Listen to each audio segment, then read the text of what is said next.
That toy life. To catch these ghosts, you need the real Ghostbusters.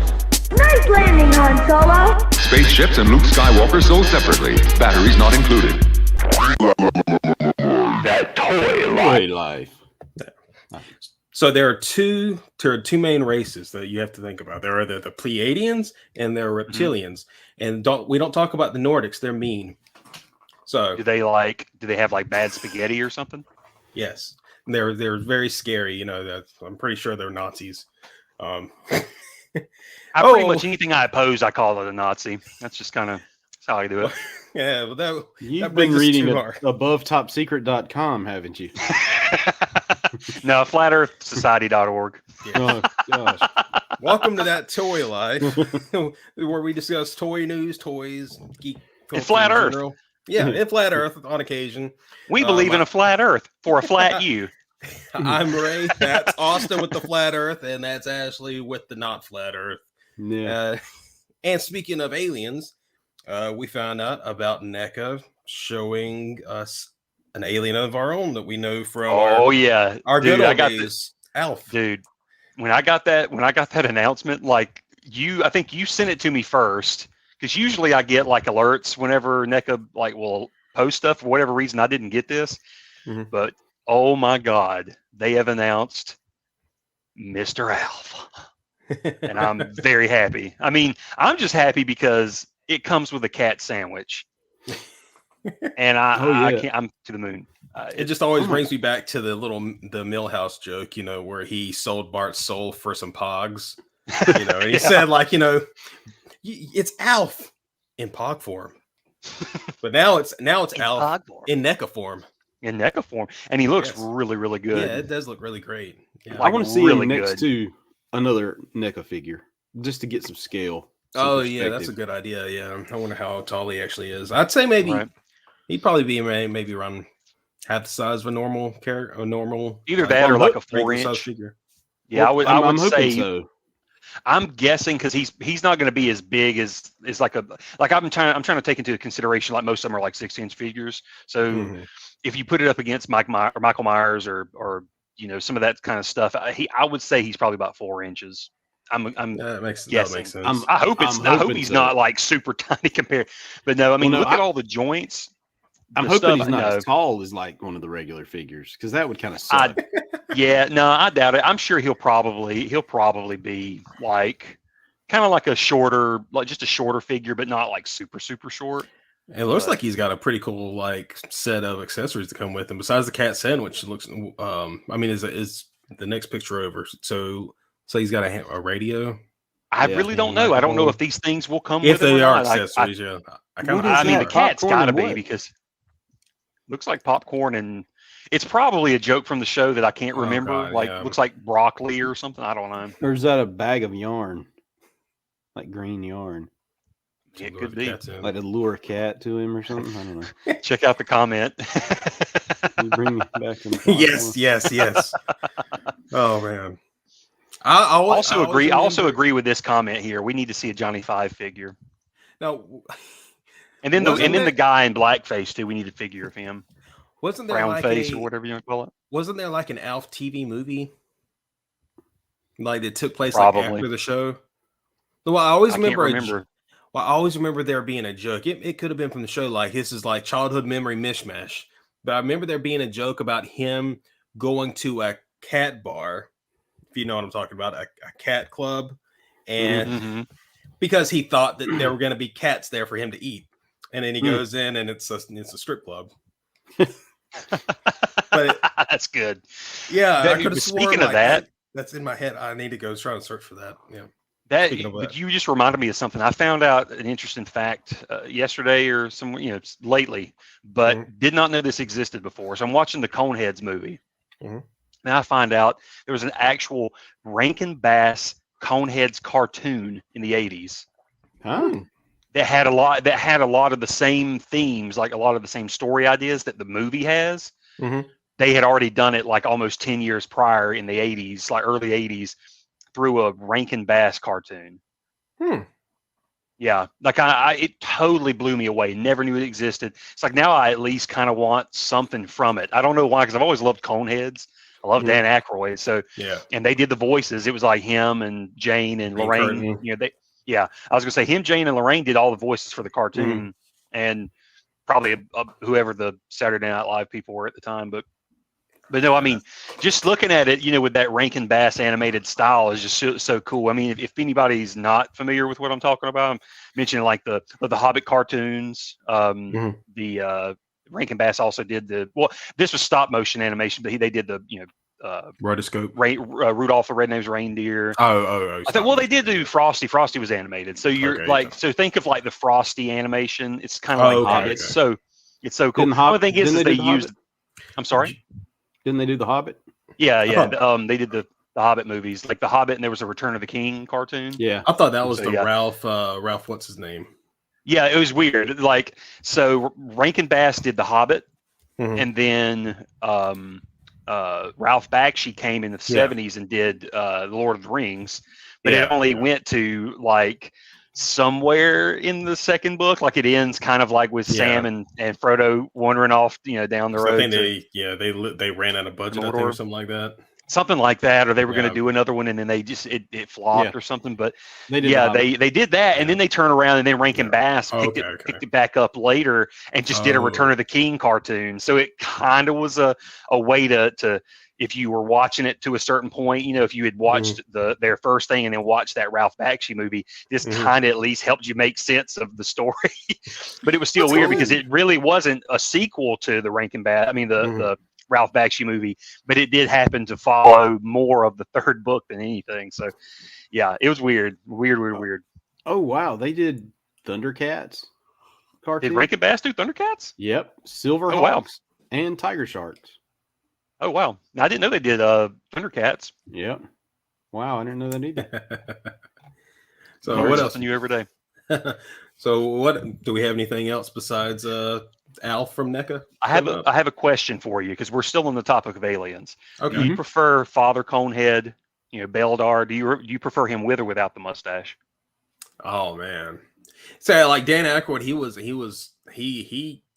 was stuck on that mustache throughout the 70s. Like he did not want to get rid of it for anything. Like even his Nixon impression, he wore the mustache. But you know what? I like Beldar without the mustache more. Yeah, me too. I was gonna say me too.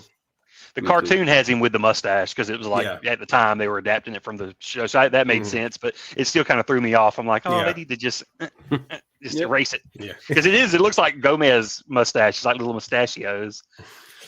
But anyway, no, that's kind of all I had to say about the NECA stuff. But I'm excited because Alf has always been like when I was a kid, I never had an Alf doll, and I always wanted one. Other people would have him, so I'd enjoy him with other kids and stuff, but I never had my own Alf doll. I think I might have had something like maybe a small plush of him. Right. Oh yeah. I think I had a small plush too. Maybe I did have a small plush at some point when I was a kid. I don't know. I vaguely remember. Like I do remember those smaller plushes being around, but I just remember so many. It was weird. A lot of girls like that I knew growing up just had these.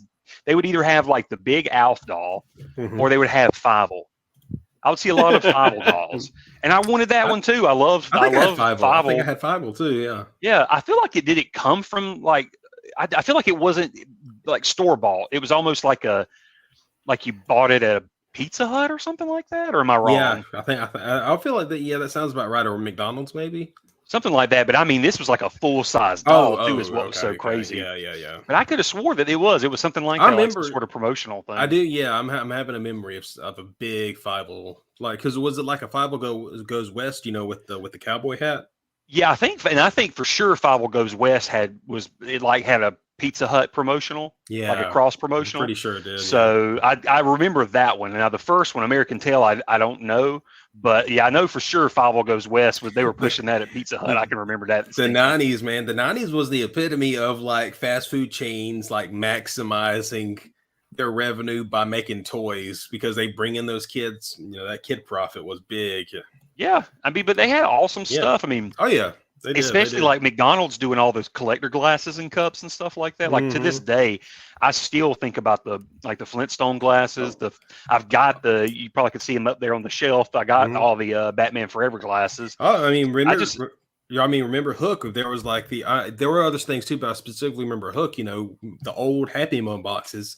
You could like they were perforated edges on the boxes, so you could like basically pull them apart into a certain way. You basically have like a little diorama play set to use, like a little location for your toys to play. Yeah, that was a cool thing I loved about like McDonald's Happy Meals is you could take the boxes and turn them into stuff. All the grease all over the box. Yeah, all the French fry grease. I mean, that was the thing is it made your toys like if you get I remember like Days of Thunder or something like that, or somewhere it was either at McDonald's or Hardee's, and they had the Happy Meal thing where you could open the box up. Was it Hardee's? Yeah. I was gonna say so it was Hardee's Days of Thunder, and you could like ride around the box. I just remember it would always make my car smell like French fries. Hardee's and Hardee's had the Apollo 11 set. You know, you'd go there and get the pieces of the ship to put together. You had to get like 4 or 5. I managed to get all. I don't remember 4 or that. 5 pieces. Yeah, it was like you don't remember that? It was Pog stuff, wasn't it?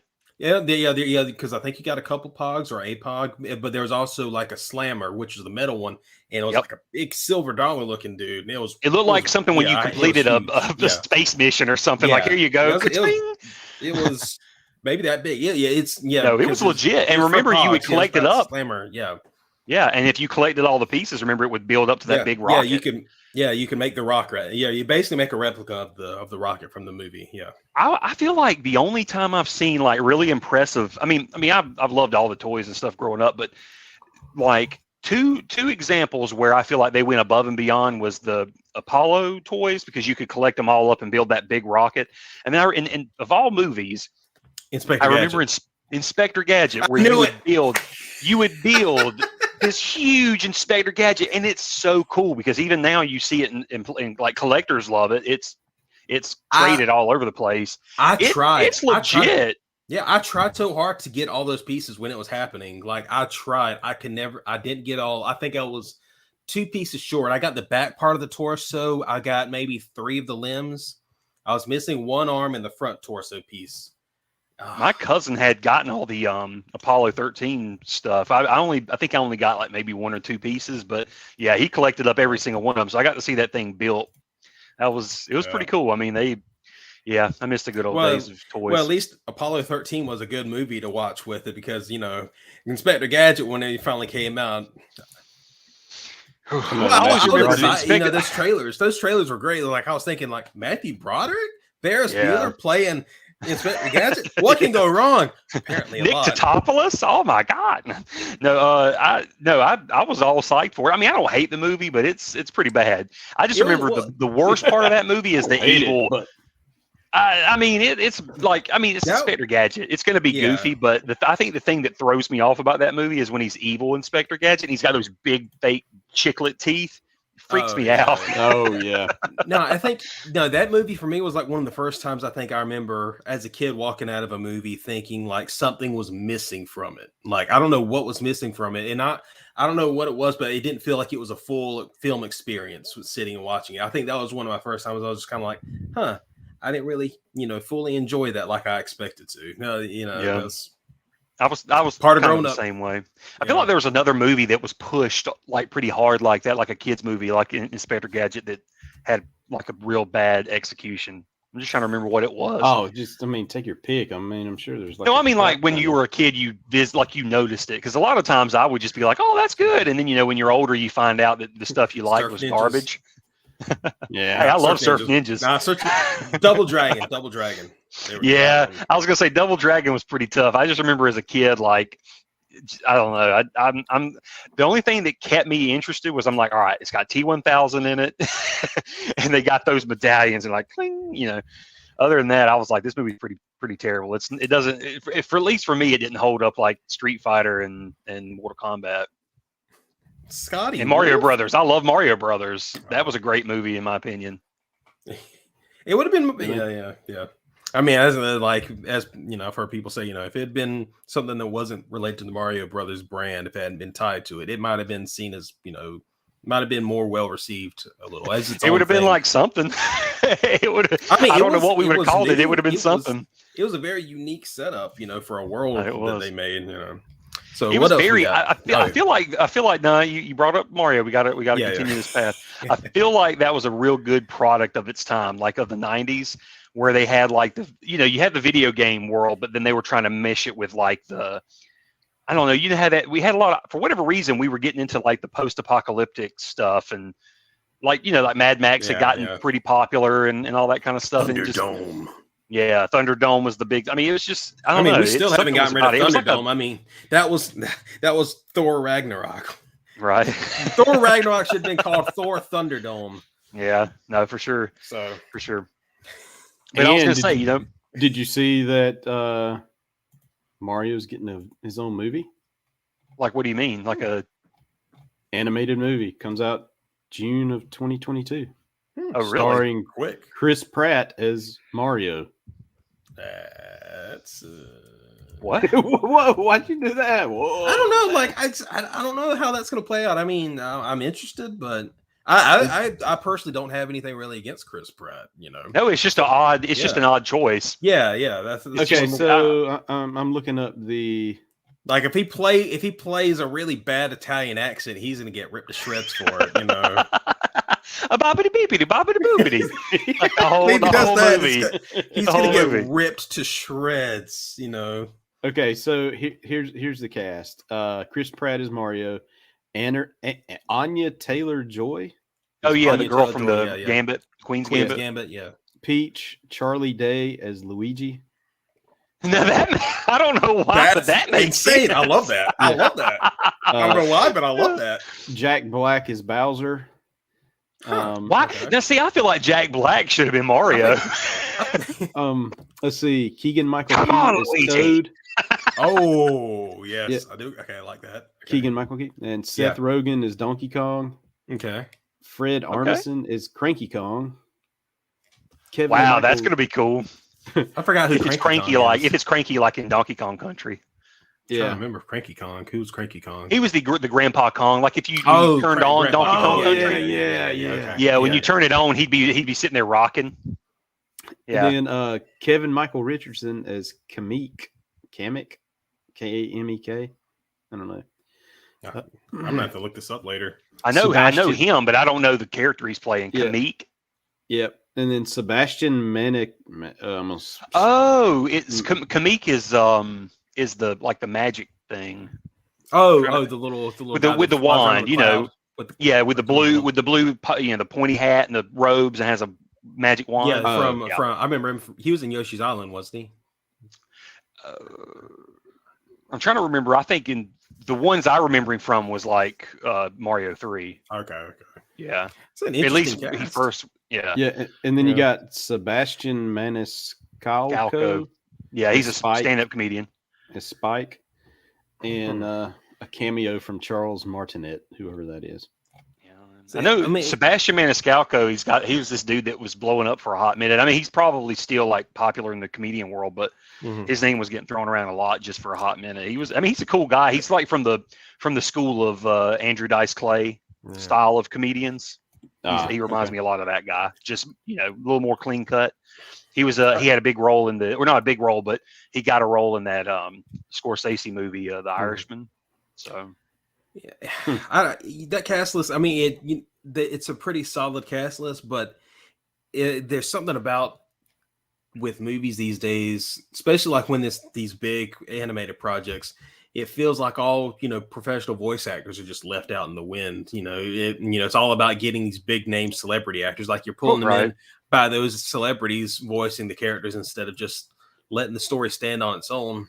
Well, what about, I can kind of see, because I know there's from all of that he listed, I know the one name at the end was the one that was actually a voice actor. Okay. Kevin Michael. Yeah, I was going to say Kevin Michael. Kevin Michael Richardson. Yeah, he's definitely. I was going to say he's a big time one, but other than that, like John DiMaggio. Where's John DiMaggio? Yeah. Tara Strong. All them people. Well, I'll say one of the big things about being a voice actor, or at least an actor, if you're going to be acting with you're doing a voice only role, it does help when you have a very a unique voice set. So people like Charlie Day, Keegan-Michael Key, they're pretty good at it. But I think back on something like what was that movie? Onward. Have y'all seen that with Chris Pratt and Tom Holland? It's actually a solid movie, but like Tom Holland's not a voice actor. He's not voice actor material for me. Like you could have gotten any other voice actor. It seems like they just put him in simply because of his name. You know, he's Spider-Man. I can't believe you said that. He like it didn't, you know, it just felt like, you know, it just did not feel like there was much behind it in terms of voice acting. I also just feel like they're like I see what you're talking about. Like, and it's not even the fact that they're pulling from like a pool of celebrities. It's like they're trying to get what's hot. They're not trying to go like who's right for the part. Like I said, if it was me, I could see Jack Black as Mario because he would just be, because he's just goofy. And I could see like the main characters are going to be, you're going to want to find like more goofier, free people, you know, like Charlie Day sounds like pretty good. Even Charlie, I think, would make a good Mario. Yeah. And actually, to be honest with you, Charlie would probably make a perfect Mario. I guess I need to see what they're going, like where they're going with it, like how they're. I mean, I'm assuming it's going to be similar to just the animation styles that we know, like kind of like Sonic. I'm assuming. I don't know. I'm maybe CGI. Yeah, maybe. Right, because you know they're not going to pull an original Sonic. They're going to do like the fixed Sonic version. You know what I'm saying? So whatever Mario or anything it's going to be, it's probably going to be the exact. It's not going to be horrifically realistic CG. It's going to be like glazed over 2D animation.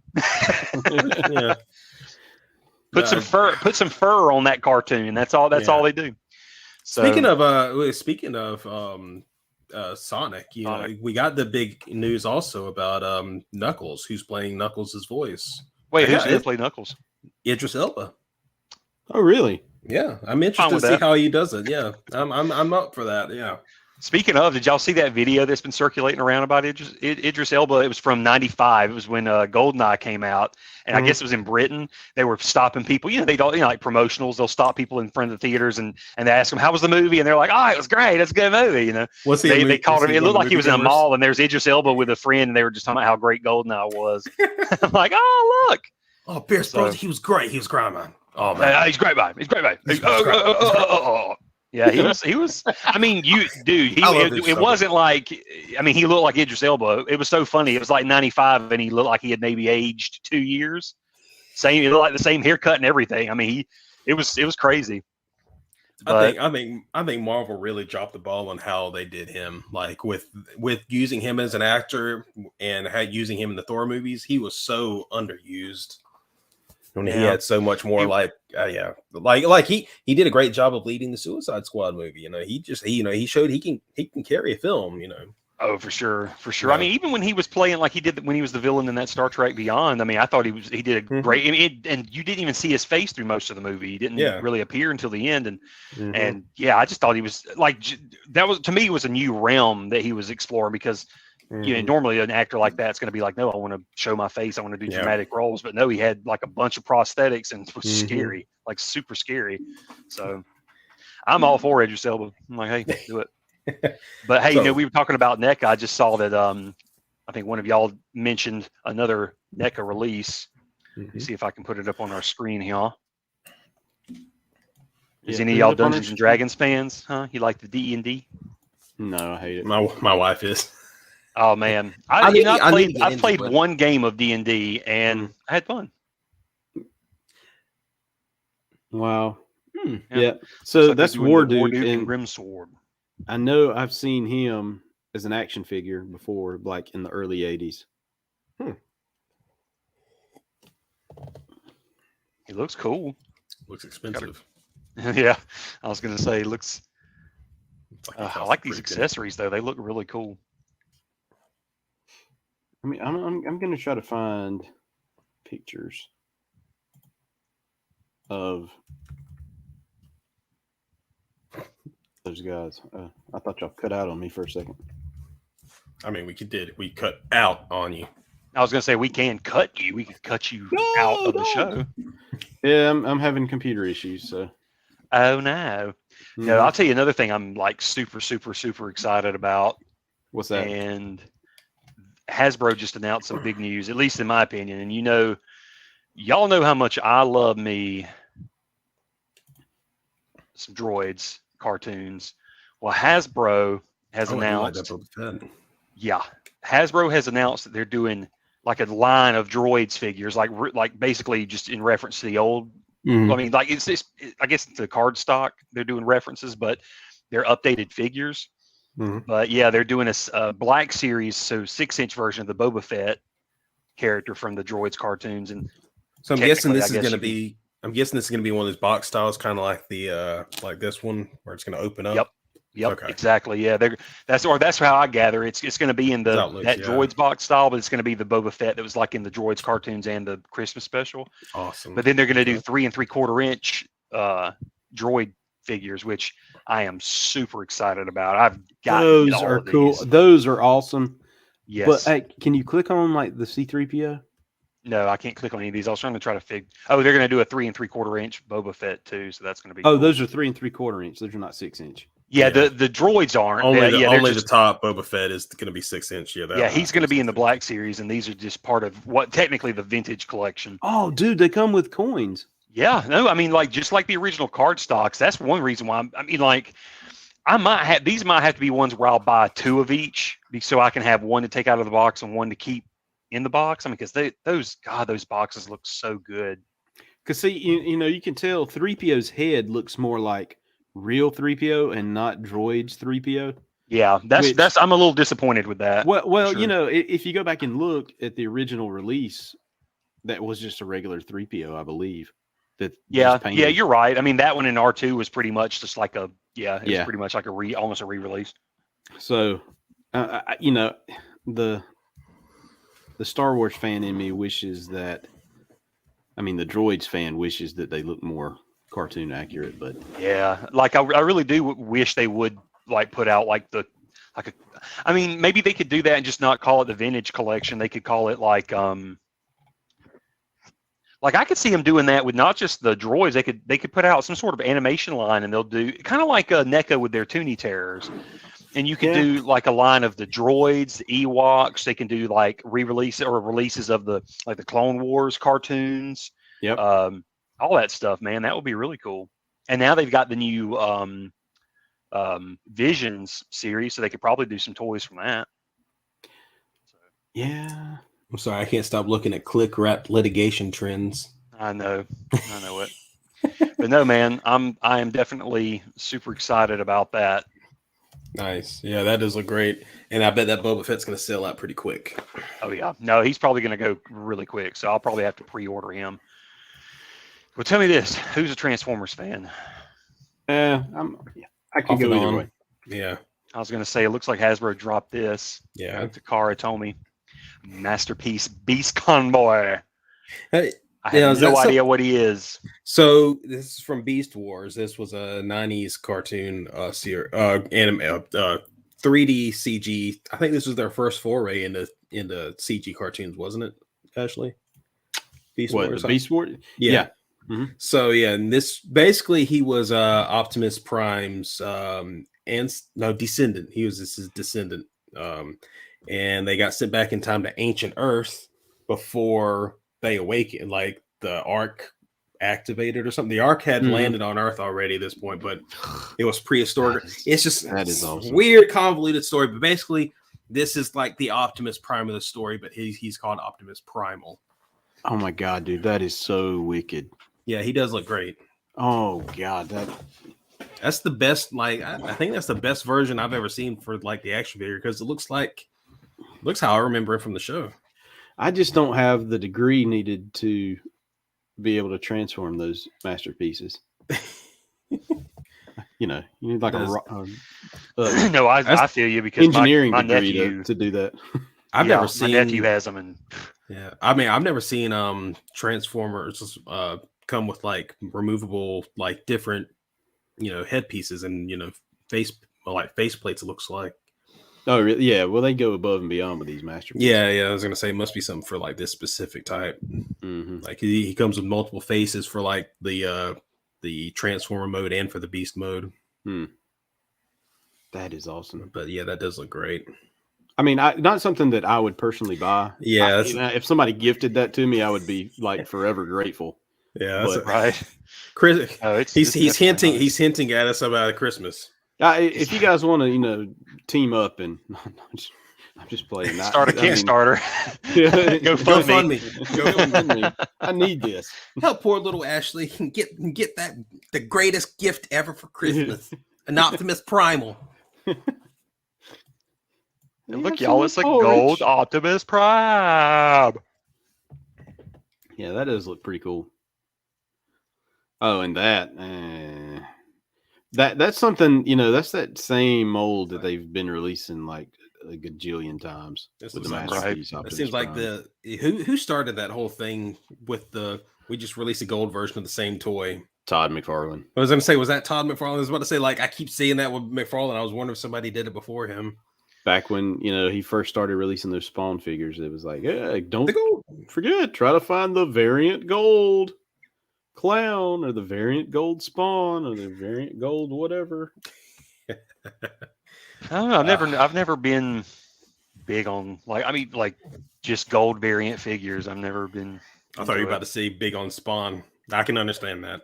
Well, no, Spawn, I just never knew much of. I mean, I'm actually, as I get older, I'm more interested. Like, I've been wanting to watch the movie more, and I want to, actually maybe read some of the comics and try to understand it better. I've got, a Batman and Spawn comic I bought, but I just don't know much about the Spawn universe or history. Yeah, you need to understand it, you really need to read about the first 15 issues of Spawn.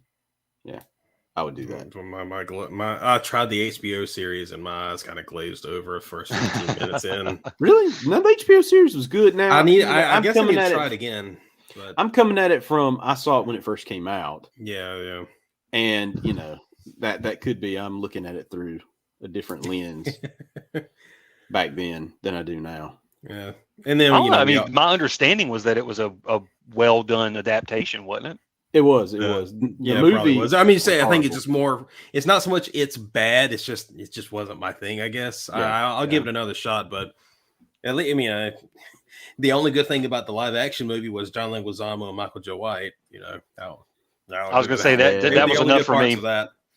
At the time when it came out, I was all for it just because of John Leguizamo. I didn't even know who Michael Jai White was, but then when Universal Soldier: The Return came out, is kind of when I learned who Michael Jai White was, and that I was like, wow, this dude's awesome, and I loved his voice. I was just always blown away by the John Leguizamo, like the amount of prosthetics they had him in. Mm-hmm. Yeah, that was always legendary about how uncomfortable and all the crap he went through to play that role. Even as a kid, I knew that he was like having to crouch and do all that. And yeah, that's what I was wondering about. Like, how was he doing? I need to go back because I know there's a special where he talks kind of extensively about it on YouTube, and I need to go watch it. Yeah, and I read his book, and he kind of explained it. I mean, he basically is like having to squat, like kind of like you're not like just standing there. You're actually having to. And I think he ended up having to I could be getting this. I could be getting this confused with Moulin Rouge, because I know in Moulin Rouge he did something similar, but I want to say he had he had something he could sit on, but a little bit at least. But I think with the clown costume, I just know that he had to kind of. So I mean, I'm sure his calf muscles were just throbbing, because I mean he probably had to sit in like a kung fu position the entire time he's in that suit. Also because I remember specifically one scene that I was kind of even going back and watching it again, one scene that kind of made me wonder how is he pulling this off was the cheerleader scene when he because he's doing a little cheer dance, and that's all he's doing a lot of movement, and I'm wondering how is he pulling this off if he's having to do all this moving in a crouch? Because I think he did kicks and stuff too. And then it's been a while since I've seen that movie. I could have swore he did some kicks, and if you're in that crouching position, I just wonder how I just more kudos to him, for pulling that off. Yeah, I'd say he's definitely one of the more underrated actors from the 90s, 2000s that really didn't get the appreciation they deserved. To John Leguizamo? Yeah. I've always loved Leguizamo. Ever since my first experience with him was as Luigi. He was my introduction to John Leguizamo as an actor. And so every time I saw something with him afterwards, I was thinking oh, that's the guy who played Luigi, Yeah. Eventually you go back and you see his magnum opus, The Pest. Yes, I've seen The Pest. Yeah. The Pest is like one of my favorite movies. I can quote that movie from beginning to end, and I have no shame in that whatsoever. Like I could do it, but here I found this little video clip of him like getting ready for the role, and oh wow. So I don't know if it'll give us any information, but I mean, just the makeup alone was I can just insane. tell you. I can tell you some information just by looking at it. Misery. Yeah. I've always wanted to do this though. I've always wanted to at least once get in a makeup chair like at this level, like have to do the face mold and all that kind of stuff, just to see if I can even do it. Because there's some people they talk about like it's miserable. Yeah, I mean, some if you're claustrophobic and things like that. I mean, they've had people like just in the middle of it because there's at least I think like one part of it where you'll have to like. I mean, kind of hold your breath, but they'll stick like straws up your nose. Oh yeah, and they fully submerge you. Yeah, and you have to stand really still for a long time. And they say it's hard to breathe, and people will freak out and just pull the stuff off of them, and it pulls skin off with it. I'm like, oh my god. But yeah, he's like in this big fat suit, and I think maybe in the suit he's got like some sort of thing that he can kind of sit on. Almost like I bet like a little portable stool, I think they make them now. Those things that kind of people will attach to like a back belt or something like that, and then they can sit. But if you look, see, he has to squat, and it's just how in the world can you do that and do that and do that and do that and be somewhat happy about it? I'm surprised he didn't quit. He had to practice. Oh, for sure. But I'm just saying, like, God, I bet he had to. He just had to work out and work out and work out. But yeah. I mean, I mean, you think about like all the like Alan Cumming playing Nightcrawler in X2. He said like as much as he I think he enjoyed the role. Like I think he loved the role, but he said he didn't want to come back just because of how miserable that like the makeup experience was, because it was hours on end. And Drax and Nebula, what they have to go through just to I mean, well, just like I'd say more so Drax than I'd say also more so Drax than Nebula, because he's shirtless. He's got to be shirtless, so they got to do his whole torso, or everything to cover up. When you're wearing any clothing, usually the costume department will just not worry about it. You're only painting, you're only coloring what the camera's going to catch on any in any given scene that's being shot. So and plus you've got oh Lord, I missed what I was going to say, but anyways. Michael Chiklis, he played the Thing, and he said he was claustrophobic. Oh really? So he said he was a claustrophobic, and he said that was I think he said that was kind of rough doing Thing makeup. What about my point was? What about Mystique? Because Mystique, she had hers was just full body. Well, hers was almost like an experiment though, because I remember behind the scenes stuff for the first movie. Like they were saying, constantly pieces were like peeling off over just from movement. They're having to constantly reapply it like after takes, because of how like they improved on a lot more with each movie. Basically, each movie they were improving on the method of getting it better stuck. I think by the second one it was much more, well done, or however you want to term it. And then they kind of went the other direction a little bit, I think, once Jennifer Lawrence took over, because I think they more made it into it was basically like a blue skin suit. With probably a little bit. Like, I mean, with some texturing and stuff. Yeah, I bet it was a quicker way to get into it. Yeah. Well, also she wore her clothing too, much more as Mystique. I think she only did one nude Mystique scene in the movie in first class. Oh no, she kind of went back to the old Mystique look in Days of Future Past too. Yeah, I was gonna say she was I think that was probably where she was most like Mystique. I guess the most scenes as Mystique was probably in Days of Future Past. Yeah. Now I did see that Marvel put out Marvel and DC, but I'm not familiar with the actual, I guess, company that puts these out, but I have seen these. I mean, I've seen stuff like this from, what is it, Mafex? Oh, Medicom toy. Medicom, gotcha. I was going to say is the type of action figure. Oh, is it the type? I was going to say, I've been seeing Mafex a lot, and I'm like, man, these Mafex looks good. So I guess Mafex is that. What's Mafex stand for? That's a good question. I think it does stand for something. It stands for this: whoever you're buying it from is in China. Yeah. Let's see. Every time I'm on eBay, see, that's the thing. Everything. Yeah. I was going to say Mafex. It seems like it's something to do with Medicom. Like they call these Mafex. I just don't know what in the world it means. Because I've seen some of these, like the Batman Mafex, the Superman Mafex. I mean, from what I've gathered, from what I've seen of it, it just seems like it's a very detailed, like, the NECA Ultimate figures, like your Michael Myers Ultimate. It's almost like a more detailed version of that, like where there are maybe a couple more faces that might come with it, like maybe 2 or 3 different faces, a bunch of different hands, accessories. Usually it's like a big whole set of things, instead of just a couple things. Yeah. But this is based off Secret Wars, I think, the comic. That's Symbiote Spider-Man, right? Yeah, when he first got the black suit. Yep. Ooh. Oh, got a little web backpack? Yeah, that is cool. I always loved that thing from the comics, the web backpack. Peter Parker. Because I liked it. It was basically the question of what does Pete do when he's out in public and he has to, switch over to a Spider-Man costume. What's he going to do with his clothes? Just leave them? Usually he makes the web backpack. Mm-hmm. Webs them up. Yep. That way he just have pieces of clothing just lying all over New York City. Now this looks cool coming up. If this is like the Batman season, like the Adventures Continue Joker or whatever. Oh yeah. That does look cool. God.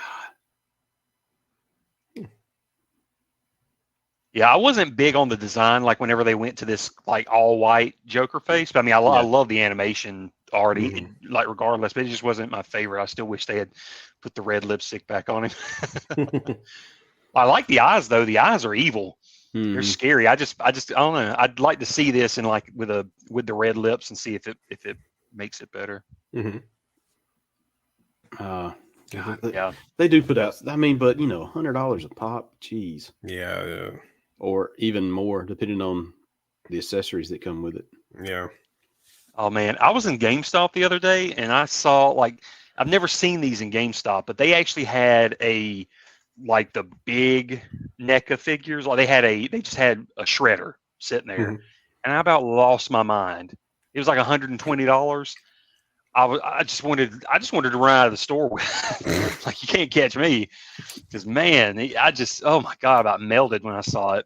They've been starting to put higher price stuff in there, because I've seen like several Marvel Legends like role playing, like was it Stormbreaker?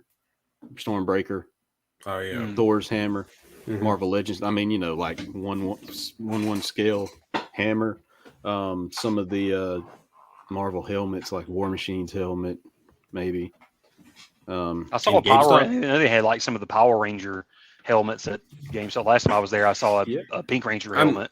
I mean, I wouldn't be surprised if basically like there's this melding going on where they're starting to mesh Think Geek and GameStop into one. Yeah, I'll be surprised. I think Geek closed, so that they pretty much sold off. I think some people, like some of the local toy stores, tried to go in and buy up a lot of their clearance, and then. Whatever, I mean, what I'm saying, I mean, what I'm saying is like, Think Geek is on like, it was a GameStop umbrella, store. It seems like GameStop's kind of moving a little bit more in that direction of like not just games, because of how the used game industry is right now, moving towards also merchandising. Doesn't it look familiar? Does this move look familiar to you? I mean, it reminds me a lot of Movie Stop. Because you remember when Movie Stop kind of moved away from movies, and they were like, all right, now let's just put all these toys in here. And, I mean, it's not the only place. Oh God, what was I going to say? Bookstores, Barnes and Noble, Books A Million. They're kind of doing the same. I mean, and it's this old, it's the digital age stuff, and it's a double-edged sword, because I love my physical copies of things. Digital's convenient, but there's always the catch with digital. I kind of have that mindset of like, yes, I may have these digital copies of stuff, but I know that I don't truly own them, because if something gets lost, if something happens to my account, I don't have that anymore. It's gone. If they if they decide to take it away, because sometimes they can pull that. Just like when people go like, well, I want to like listen to music on my streaming sites and stuff like. Totally cool. I mean, I mean, Spotify. I have a Spotify account. I love it. but I also have a big record collection because I love physical media. Yeah. So it's like, you know, if I see a movie that I want, it's almost like me putting it in the archive. It's like I want to make sure this thing physically exists in my space. So if I'll get a Blu-ray record, whatever it is. I enjoy, it. I don't know. I just enjoy, what do you call that? Consuming the physical media. I think that's probably part of the thing with going towards merchandising is it is a little bit more unique. It hasn't been one of these things that's been fully digitized yet. It seems like the whole 3D printing thing is an attempt at it, where you could just sell the blueprint for a printing of something, but that hasn't got advanced enough yet to where it's just an easy to do thing where you can just say, I want that Superman figure. All I got to do is just buy it and print them out, and I'll have them the next day. It's not that easy yet. It's not that simple yet. That will be an interesting age if we get to that point where it's like you don't go to the store to buy a toy. The toy just comes out. Yeah. It's like in the cloud. So you just go and you just beep, boop, boop, and then your 3D printer gears up and prints out your toy, and you're like, there's small versions of that already with like if you go to Hero Forge. Have either of you ever been to Hero Forge? No, it's a website. It's basically just it's a website for basically making miniature for your like RPG games like D&D, Warhammer and stuff. Warhammer, but it's going to be kind of more on the vague side because they're not officially licensed to do official Warhammer. But you can get all this stuff that looks very close to it, and you can like pay to have them make it and print it and even paint it. I think now or print it colored. But if you do have your own printer, you can actually just pay for the blueprint of the figure you've made on the site, and you just pay like I think it's $10 for the blueprint of it, and then you just print it out on your own 3D printer. So wow, yeah, it's I think it's a slow move because 3D printing still got a ways to go, but it's It's the future. I can see it. It's people use it. And I think the biggest thing I've seen or the coolest thing you can do with 3D printing is like making costumes and stuff. Yeah. Like when you're working on molds and things like that. That seems like that would be real handy because that way you can just build the mold. Like let's say you're doing Mandalorian cosplay and you just build the Beskar armor and paint it and all that kind of stuff. It's pretty cool how you could do that. Yeah. So has anybody had a haul this week? Unfortunately, no. You didn't get anything, Ashley? You didn't buy anything? I did almost pull the trigger at Walmart yesterday. I saw the new blind pack Disney Plus Lego Marvel figures, but I didn't pull the trigger. They have like Loki and WandaVision and my wife wants. There were some hocus pocus like mystery figure things like that she was wanting. And we went to the Spirit Halloween to get them. They were there the first time we were there, and then we went back and they're all gone. Oh, Spirit Halloween store. Lego minifigures are $4.97 though. That's really crazy. Wow, for a blind pack. Yeah, I was saying like so the Spirit of Halloween store, the pop-up store basically is that what I'm thinking about over near Best Buy? Spirit Halloween. Yeah, it's well this one. I was going to say here we've got two of them. We usually will get like at least two. The one I know of is over there off 95. Yeah. Okay. Yeah, I was thinking like those stores they always pop up around August, September prep for the Halloween month. God, my wife loves those stores because now they ever since they started licensing Hocus Pocus stuff. Like we have so much Hocus Pocus stuff from that store, it's insane. Which really? They do have really cool stuff. Like some of that some of it's kind of cheap, but the Hocus Pocus stuff's pretty cool. I saw some really cool Beetlejuice stuff the other day. No, they don't have the book. I've never seen them have the book, but they had the Beetlejuice stuff. Like they had the manual, the for the recently deceased. Book of the Dead or whatever. Recently deceased. Yeah. It was the handbook for the recently deceased. We're not talking about the Necronomicon here, Ashley.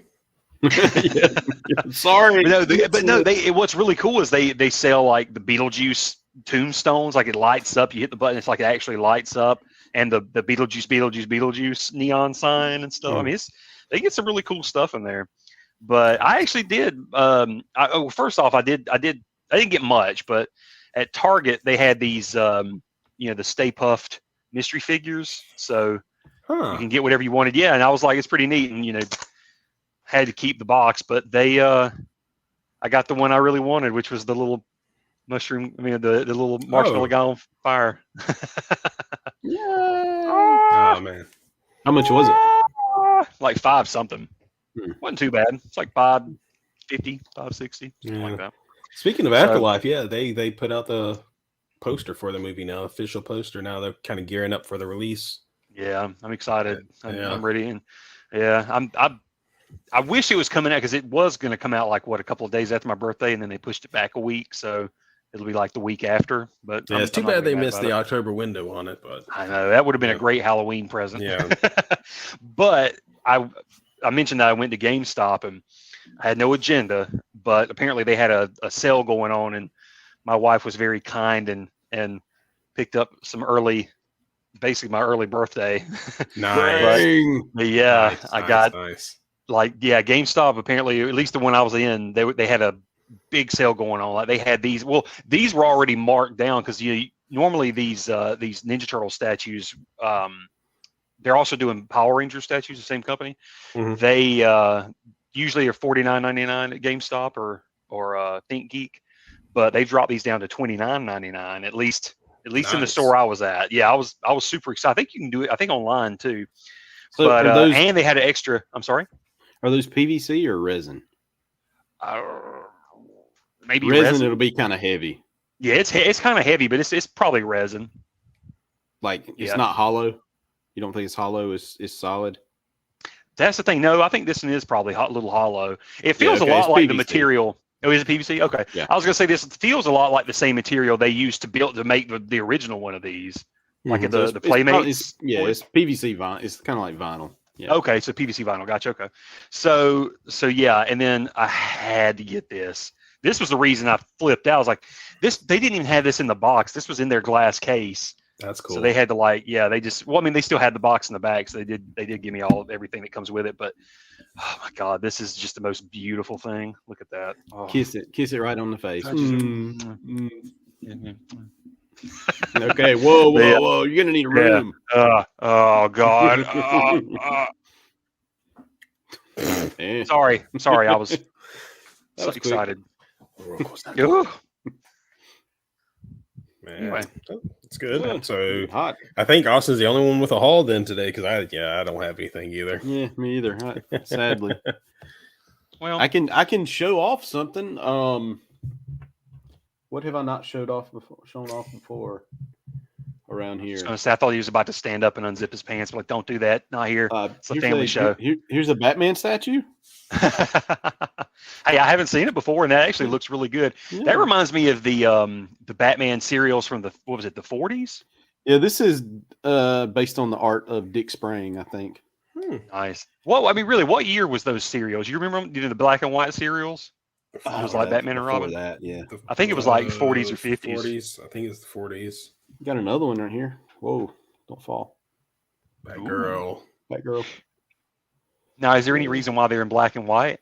It's just the line. Yeah, the line's called Batman Black and White. Oh, okay. And it's just based on different artists, like the actual art from the comic that they're taken from. So, I mean, there's like probably 150 of those things. You know, yeah, I remember DC Direct to make money. Yeah, because I remember when they were actually doing like a big thing on that, where all the different artists were getting basically their own lines of the figures their own style. Like Greg Capullo, I remember specifically, Jim Lee, or Jack Kirby and his Fourth World. Yeah, surprised Gary Frank now. Good. I really like that. Who put that out? DC Direct. DC Direct. God, that so they did 8 figures from Jack Kirby based on Jack Kirby's art. I think I've got this one, Orion, over here. You know, Orion, Light Ray, right here, Light Ray. You can see it looks very much like Jack Kirby's art. Mm-hmm. And one more, Mr. Miracle. Scot free. Yep. That looks. And then cool. I think like Wave 2 was Superman. Big Barda. I can't remember the other two. Sorry. I've probably seen that in Superman. Calabac, maybe. And I can't remember. So that was our hauls. That's or non-hauls. Or lack of hauls. Lack of hauls. I'm just surprised I've been looking up and running into these. Because like I said, these statues I found at GameStop for like $29. Then you get it was like an extra 20% off. Nice. So it's a good deal. You get, I mean, basically both of these were cheaper than one. So was that his look from New 52 or was that New 52? That was New 52. Yeah, he looked big, bulkier. Sinestro. Oh, Sinestro. Yeah. From his time back as a Green Lantern again, I guess.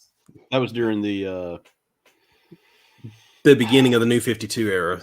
Yeah, some of Jeff Johns' run because I think that was part of like the different color lanterns releases. They did a whole line of busts. Yeah. So, man. Well, I think that's going to do it for this week, guys, because we got nothing else to show, and I think we've addressed all the news, unless everybody wants to talk about like the Gabby missing case or whatever. I don't know. You want to talk about some hot button issues? Oh no, I gotta go. True crime. Yeah, I'm out of Sprite. I've got to go. Oh, that's for our sister show. It's called That True Crime Life. That True Crime Life. Yeah. Tune in. We're gonna switch right over to that. Boop. Tune over. Yeah. Tune in for that. And we just rag on OJ Simpson like for the next like hour. He's gonna call just make OJ jokes. I swear if he calls, don't say anything. I don't want to lose my head. Yeah, I don't either. All right, guys. Before we do lose our heads and OJ like kills Ray, I'm gonna sign off. I love you guys. You're gonna jinx me. Later days. Later days, guys. Later. Rest in peace, Norm. We miss you. Throw you a ninja star. Camouflage ninja star. That toy life. To catch these ghosts, you need the real Ghostbusters. Nice landing, Han Solo. Spaceships and Luke Skywalker sold separately. Batteries not included. That toy life.